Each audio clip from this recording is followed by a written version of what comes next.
ce document-là, vous êtes sûr que ça a été fait en 4 jours? En 3 jours plutôt? Ça a été fait en 3 jours? C'est un document qui a été rédigé par le ministère de l'Intérieur depuis longtemps. Et la commission préparatoire qu'on a nommée n'a eu à rien fait là-dedans. D'ailleurs, elle ne s'est pas réunie. À quel moment elle a travaillé ce document? La commission ne l'a pas fait. La commission ne l'a pas fait. Qui a rédigé ce document? Vous voyez? Et comme ça, toutes les commissions, ici, là. La commission réforme des institutions, c'est pareil. Il est volumineux. En 3 jours, ils n'ont pas rédigé ce document, est saisi et multiplié. Bon, c'est la raison pour laquelle nous disons, mais c'était des choses qui avaient prévu d'avance avec un seul objectif. Comment faire pour que Denis Sassou Nguesso puisse avoir un 3e mandat et ainsi terminer? C'était le seul objectif de CBT. Rien que par rapport à cet objectif-là. Mais les démocrates n'ont rien à foutre là-bas. Rien que ça. Moi, j'organise un dialogue, mais pour que j'ai un 3e mandat. Et comme par hasard, vous avez constaté qu'on s'est attaqué qu'à l'article 57. C'est là où on fixe le nombre de mandats à 2. Cet article est verrouillé par l'article 185 alinéa 3. Il faut s'attaquer aux 2 articles. Donc la préoccupation est claire. Tout ce qu'on a fait par ailleurs, c'est de l'embrouillement, c'est du maquillage.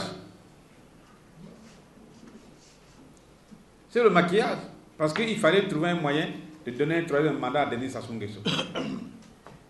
Et il est intelligent. Au cas où vraiment les Congolais s'opposent rigoureusement et qui refusent, il faut prévoir une sortie pour une succession dynastique. Parce que son petit bandit d'enfant là, qui veut présenter, il n'aura pas 40 ans à la date de dépôt de signature, de candidature. Alors, rabaisser l'âge à 30 ans. Comme ça, il est dans les normes. Voyez les 2 objectifs de CBT. Il n'y a rien d'autre que ça. Et pour ça, on a mis en place toute la menace possible. 4000 militaires à CBT. 4000. Qu'est-ce qu'ils sont allés faire là-bas? 4000 militaires, y compris les anti-Balaka. C'est quelle coopération ça? Non, je dois vous dire que le travail qui a été fait à CBT est un recul par rapport à Dolisie. C'est d'autant plus grave qu'à Dolisie a arrêté et a décidé de ce que la méthode qui consistait à rechercher la maîtrise du corps électoral par la méthode de la révision des listes avait échoué. Et à CBT, on demande de faire la révision des listes électorales sur la base des résultats du recensement administratif spécial, qui est un fiasco, qui est faux, et au niveau de la direction d'un pays, on ne peut pas espérer aller vers du vrai à partir du faux. Donc, on a déjà un véritable problème.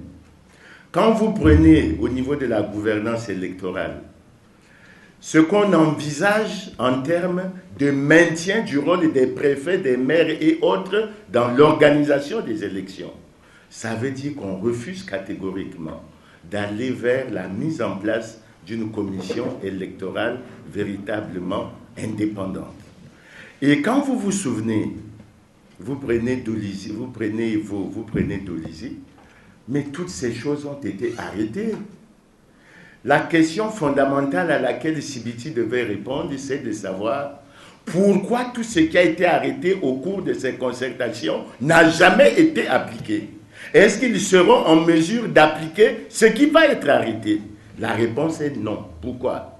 Mais parce que Denis Sassou Nguesso, dans son texte, a pris un article qui dit que les conclusions doivent lui être transmises pour suite à donner. C'est donc lui qui définit le rythme et la cadence. Et on sait toujours ce qu'il a fait pour ça. Donc, CBT n'est pas une avancée, c'est un recul. Et c'est très loin de ce que nous recherchons au niveau de l'opposition en termes d'organisation d'élections libres, démocratiques et transparentes. Le président Sassou a mis en place un système mafieux de fraude et de tricherie Il ne veut pas le remettre fondamentalement en cause pour 2016. Il veut que ce soit ce système qui continue à perdurer. Et ça, c'est drame et c'est dommage. Il y a une autre question vers laquelle je vais m'aventurer. Avec quelle institution, bon, je laisse les amis, je viens plutôt à celle de DRTV. On a ici, Giscard Maungu nous dit, ici, on n'a pas besoin de votre avis de consensus, je crois, les réformes institutionnelles. Non, il y a même une sœur qui a posé la question, pourquoi vous n'êtes pas parti? Il y a un problème de fond dans ce pays. C'est la dérive de la société congolaise. C'est le fait que nous amenons le pays vers les antivaleurs. L'exemple du bac est suffisamment frappant.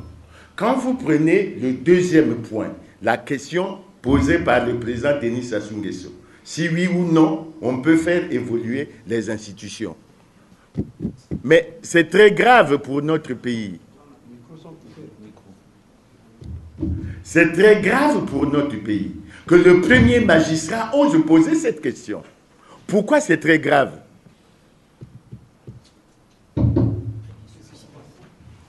Pourquoi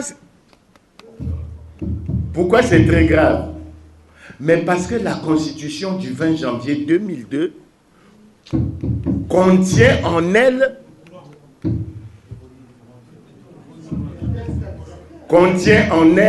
les mécanismes et les dispositions qui font évoluer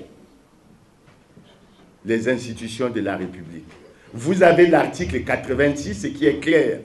Vous avez l'article 185 qui est très clair. La question, c'est de savoir pourquoi le président et plus de 200 parlementaires n'ont jamais utilisé ces mécanismes pour faire évoluer les institutions.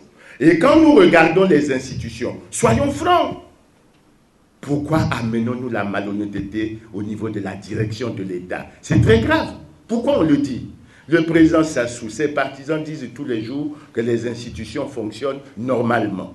Nous vous l'avons déjà dit. La Cour constitutionnelle est dans l'illégalité. Le Conseil supérieur de la liberté de communication est dans l'illégalité. Le Conseil économique et social est dans l'illégalité. La Commission nationale des droits de l'homme est dans l'illégalité. La présidence de la République est dans une situation difficile puisque le président ne respecte pas la Constitution, ne respecte pas les lois et règlements de la République. Pourquoi alors le président Sassou s'intéresse à l'avenir des institutions sans se préoccuper du bon fonctionnement des institutions maintenant? La réponse est claire. Et c'est pour ça qu'il fabrique cette question sur laquelle les journalistes bondissent et les autres hommes politiques. Et nous nous disons, cette question n'avait pas de droit d'être parce que notre constitution actuelle prévoit les mécanismes et les dispositions pour faire évoluer. Et le présentateur vous a cité un certain nombre d'articles. Si vous prenez l'article 58 sur l'âge, mais on n'a pas besoin de changer la constitution. Le problème de Denis Sassou Nguesso, c'est qu'il ne veut pas quitter le pouvoir. Et quand vous voyez le communiqué final sur les mandats, on dit quoi? C'est maintenant des mandats de 5 ans de façon illimitée. Ça veut dire que le président Sassou a pris sur lui de prendre le contre-pied de ce que tout le peuple congolais a décidé à la conférence nationale souveraine, un acquis important pour la consolidation de la démocratie et pour l'alternance démocratique. Donc, de notre point de vue, de ce point de vue, je crois que les choses sont claires. Mais je terminerai, pour terminer sur ce point, je dirais ceci. Quand vous prenez le rapport, c'est triste. Et je souhaite que les journalistes s'appesantissent là-dessus. Quand vous lisez le rapport sur la réforme des institutions, on dit que l'article 3 et l'article 86 permettent au président de saisir les deux présidents des deux chambres pour appeler à un référendum qui permette de changer la Constitution. C'est faux! Et on ne peut pas permettre au président Sassou de continuer à tromper les Congolais, à tricher et à ne pas respecter les lois et règlements de la République, ce qui est extrêmement grave. Ce qu'il faut dire de façon simple, le jeu du président Sassou est connu, mais le président Sassou sait lui-même qu'il n'a ni le pouvoir, ni les prérogatives pour procéder au changement de la Constitution du 20 janvier 2002. Je m'arrête là, je crois que les autres... Ce qui fait peur à M. Sassou, c'est perdre son immunité présidentielle. Pourquoi? Mais parce que tout simplement, et vous le savez, il y a à ses pieds beaucoup de casseroles. Je vais m'amuser à les énumérer les unes après les autres, plus ou moins.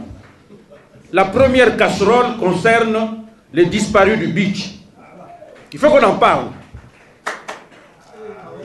Ce sont des assassinats qu'il y a eu dans ce pays et qui ne sont pas expliqués, même si on a reconnu que l'État était impliqué dans ces assassinats.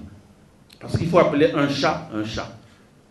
Le mot disparu, il a tendance à confondre qu'il s'agit de morts imprescriptibles. Ça veut dire quoi?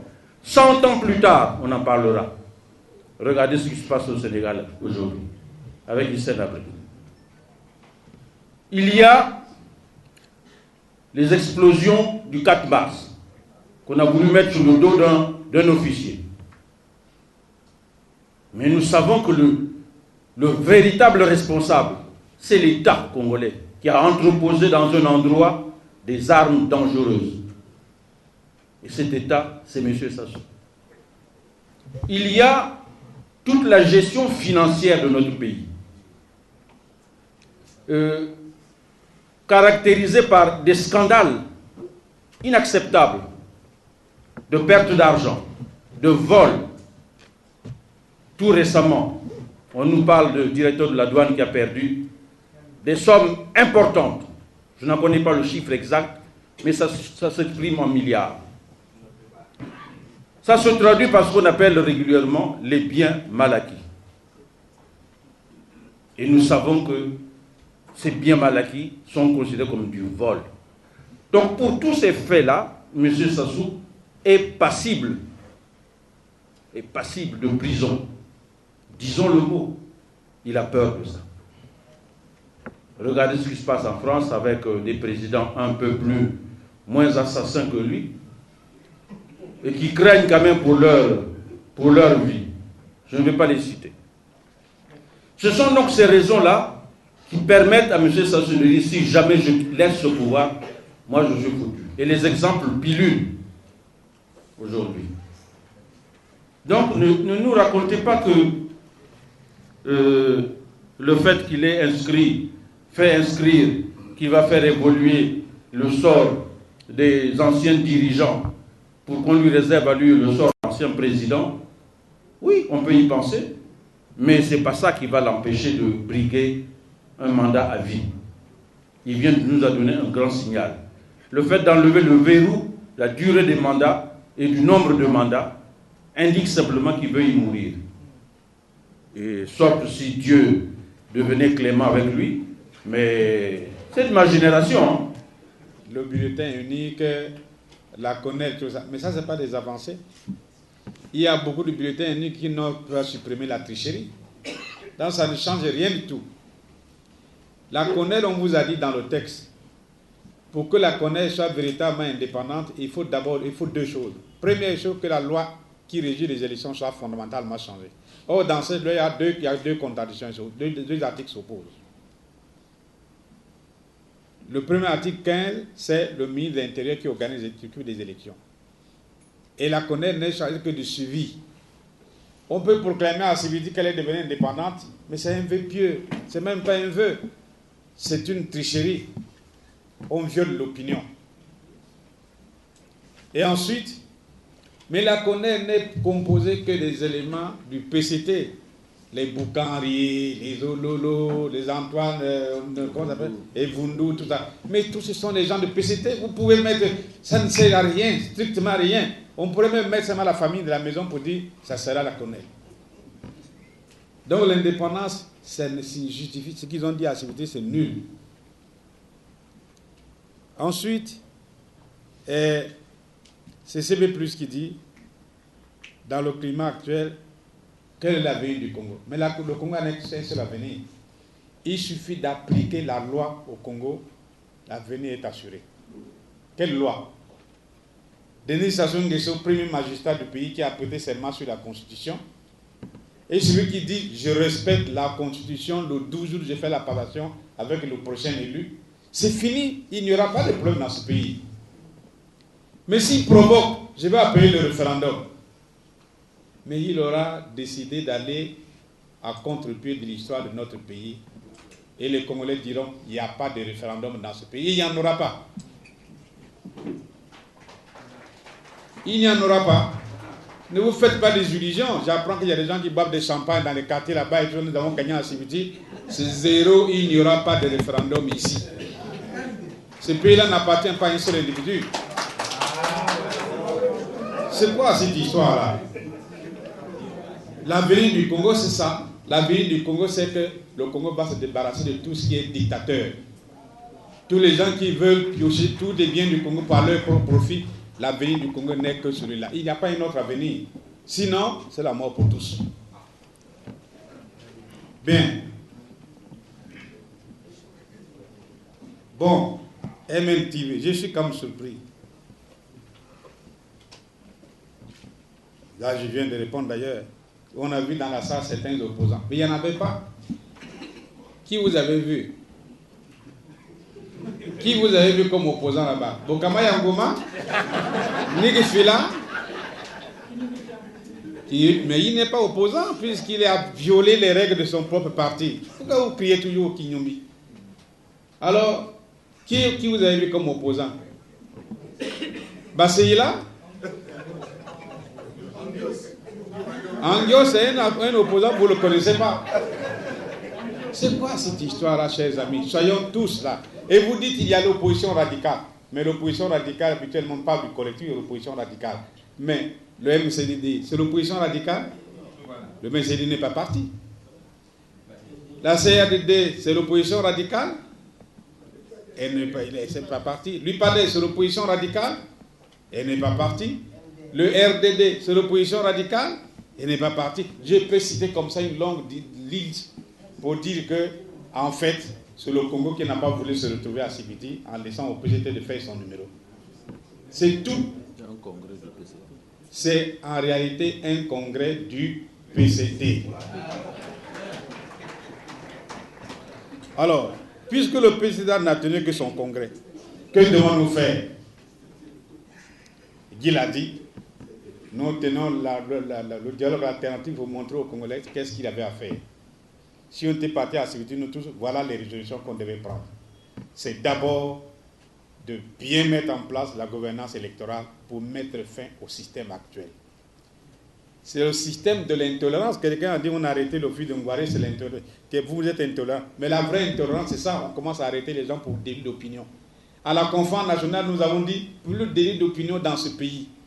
Mais les gens qu'on arrête là, Ngouaré, Lagani, et je peux faire une longue liste. Et la guerre qu'on est en train de préparer à l'Ekana. Voilà les paysans de l'Ekana vivent tranquillement.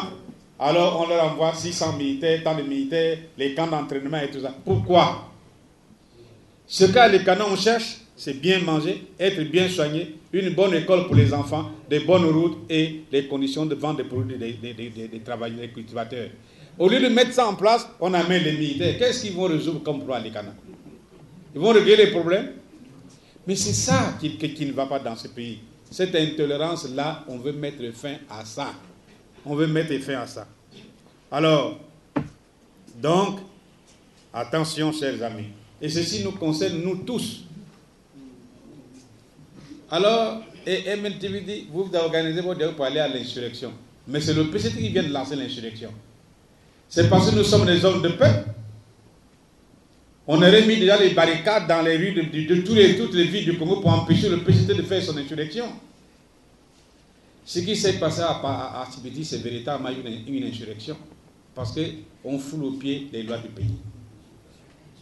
Ce n'est pas nous qui cherchons l'insurrection. Nous voulons montrer aux Congolais la vraie voie à suivre. Mais ce n'est pas une insurrection. Donc, faites dire la vérité, c'est une insurrection. C'est quel type de pays ça? MNTV. Et c'est une télévision qui informe les Congolais, c'est très grave. Comment on a fait pour avoir un président de la République qui a dormi pendant 14-13 ans, à la 14e année, il dit « Ah non, il faut m'enlever ça, il faut m'enlever ça. » Mais pourquoi? Pourquoi enlever? Il y a un problème très clair. Si le président s'assoit a peur d'aller en prison, mais qui viennent avec nous pour dire « J'ai peur d'aller en prison, j'ai mal fait. » Et puis on va regarder,